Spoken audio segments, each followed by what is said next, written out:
السلام علیکم ورحمۃ اللہ وبرکاتہ۔ ناظرین کرام، ملک کی موجودہ سیاسی صورتحال کے تناظر میں جمعیت علماء ہند کی ورکنگ کمیٹی کی میٹنگ اور 2 روزہ نمائندہ اجلاس 3 مئی سے نئی دہلی میں صدر مولانا سید ارشد مدنی کی صدارت میں شروع ہو رہا ہے۔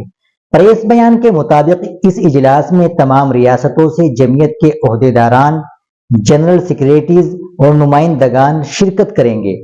بیان کے مطابق اجلاس میں وقف قانون، پہلگام میں دہشت گرد حملہ، ملک میں بڑھتی نفرت، مذہبی منافرت، آئین اور جمہوریت کے تحفظ سمیت متعدد اہم امور پر غور کیا جائے گا۔ جمعیت علماء ہند نے اس بات کو واضح کیا ہے کہ وہ بڑھتی ہوئی فرقہ پرستی، آئینی اقدار کو لاحق خطرات اور سیکولرزم کو کمزور کرنے کی کوشش کے خلاف ہر سطح پر جدوجہد کو اپنا فرض سمجھتی ہے۔ بیان میں کہا گیا کہ جمعیت علماء ہند ملک کی سب سے بڑی اور فعال تنظیم ہے، جس کا آزادی کی جدوجہد اور آئین سازی میں اہم کردار رہا ہے۔ جمعیت نے ہمیشہ مذہب سے اوپر انسانیت کے اصول پر کام کیا ہے اور ملک کی جمہوری روح کی حفاظت کو اپنی ذمہ داری سمجھا ہے۔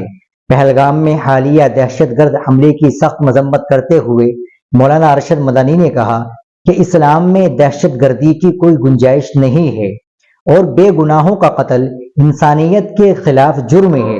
انہوں نے میڈیا کے اس خطرناک رجحان پر بھی تنقید کی کہ جس کے تحت حملے کو فرقہ وارانہ رنگ دینے کی کوشش کی گئی۔ مولانا مدنی نے کشمیری عوام کی انسان دوستی اور قربانی کو سراہتے ہوئے کہا کہ انہوں نے مظلوم سیاحوں کو بچا کر ایک مثال قائم کی ہے۔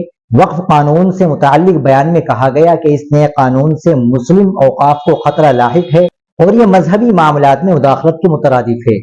صدر جمہوریہ کے دستخط کے بعد جمعیت علماء ہند نے اس قانون کے خلاف سب سے پہلی سپریم کورٹ میں درخواست دائر کی تھی۔